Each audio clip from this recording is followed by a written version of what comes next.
घर लूटा, गहने लूटे, दुकानें लूट ली और फिर हत्या की धमकी देने लगी। और यह सब कुछ हुआ चुनाव नतीजे के बाद ममता बनर्जी के पश्चिम बंगाल में।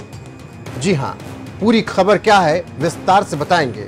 स्वागत है आपका एनएफ न्यूज पर, मैं हूं आपके साथ रोहित। दरअसल चुनाव के नतीजे आए तो एनडीए गठबंधन की सरकार केंद्र में बन गई। हालांकि पश्चिम बंगाल में बीजेपी का प्रदर्शन अच्छा नहीं रहा। ऐसे में चुनाव के नतीजों के बाद ममता बनर्जी की पार्टी के अब कई नेता बीजेपी कार्यकर्ताओं को धमका रहे हैं, उनकी दुकानें लूट रहे हैं, उनके घरों का सामान लूट रहे हैं, गहना लूट रहे हैं, अनाज लूट रहे हैं और जान से मारने की धमकी दे रहे हैं, जिसके बाद बंगाल से लेकर दिल्ली तक हड़कंप मचा हुआ है। और इसीलिए बीजेपी ने अपना एक दल पश्चिम बंगाल भेजा और कार्यकर्ताओं से बातचीत की है। लेकिन क्या है पहले पूरी खबर वो बता देते हैं और उसके बाद क्या कुछ बंगाल में हो रहा है उस पर चर्चा करेंगे। दरअसल आपको बता दें कि खबरों के अनुसार बीजेपी के दफ्तरों को आग के हवाले किया जा रहा है, कार्यकर्ताओं को धमकाया गया, उनकी दुकानें लूटी गई, जान से मारने की धमकी मिली। रवि साहा, रीता रजाक जैसे हजारों बीजेपी कार्यकर्ताओं की जान पर खतरा मंडरा रहा है। कई बीजेपी कार्यकर्ता चुनाव नतीजे के बाद से दफ्तर में आकर छिप कर रह रहे हैं। लगभग 500 से ज्यादा घटनाएं अभी तक हो चुकी हैं, 6000 से ज्यादा लोग घायल हो चुके हैं। टीएमसी के आयुब हसन, विधायक शौकत मोल्ला घूम घूम कर धमकी दे रहे हैं और बीजेपी कार्यकर्ताओं, हिंदू कार्यकर्ताओं को जान से मारने के लिए वो धमकी दे रहे हैं।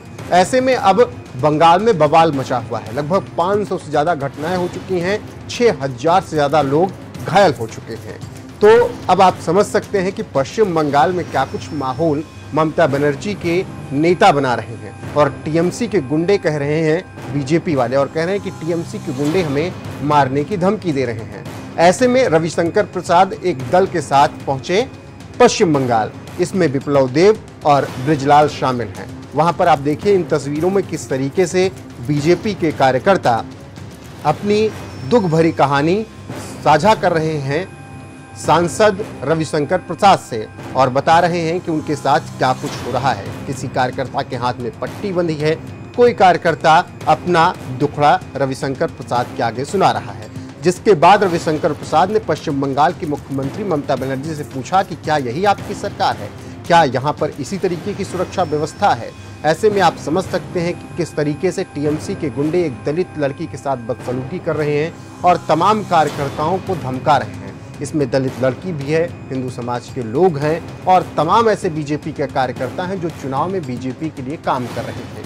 अब उन्हें धमकी दी जा रही है और उनके घरों को लूटा जा रहा है।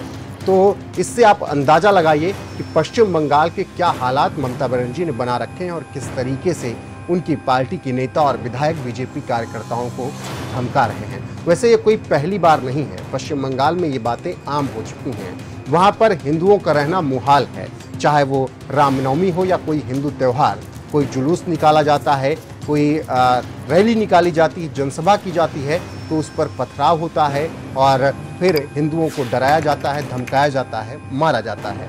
ऐसे में अब चुनाव के नतीजों के बाद टीएमसी के नेता, विधायक, कार्यकर्ता बीजेपी के लोगों को मार रहे हैं, दलितों को परेशान कर रहे हैं और हिंदुओं को टारगेट करके उनके घरों को लूट रहे हैं, गहनों को लूट रहे हैं, उनके दुकान को लूट रहे हैं और उन्हें जान से मारने की धमकी दे रहे हैं। जिसके बाद बीजेपी के तमाम कार्यकर्ता बीजेपी के ऑफिस में छिप कर रहे हैं और वहीं पर जिंदगी जी रहे हैं। फिलहाल रविशंकर प्रसाद जिस तरीके से एक दल के साथ बंगाल पहुंचे, सबका दुखड़ा सुना और उसके बाद उन्होंने क्या कुछ कहा, आइए आपको वो सुनाते हैं। और इस खबर पर आपकी राय क्या है कमेंट करके जरूर बताइएगा। वीडियो को शेयर जरूर कीजिएगा और चैनल को सब्सक्राइब नहीं किया है तो कर लीजिएगा।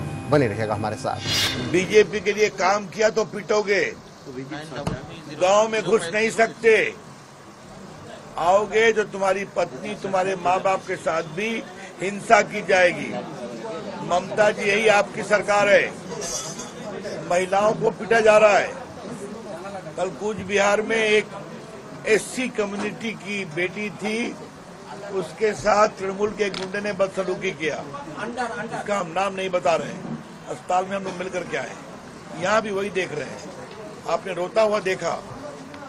यह बहुत गंभीर मामला है। ममता जी, आपको शर्म करनी चाहिए। और एक बात हम कहना चाहते हैं यहाँ की पुलिस से, आज आप लोग के सामने हमारे कार्यकर्ताओं ने ईमानदारी से अपनी पीड़ा बोली है। अगर इन लोगों के खिलाफ कोई पुलिस के द्वारा झूठा केस किया जाएगा, क्योंकि हमसे बात किए कि बहुत गलत बात होगी, हम इसको नेशनल लेवल पर बहुत गंभीरता से लेंगे कि आज उन लोगों ने अपनी पीड़ा हमें बताई है। अगर उनके खिलाफ कोई प्रोसिक्यूशन किया गया, कोई पुलिस के द्वारा दबाव दिया गया, दिस इज नॉट एक्सेप्टेबल। हम बहुत क्लियरली बोलना चाहते हैं।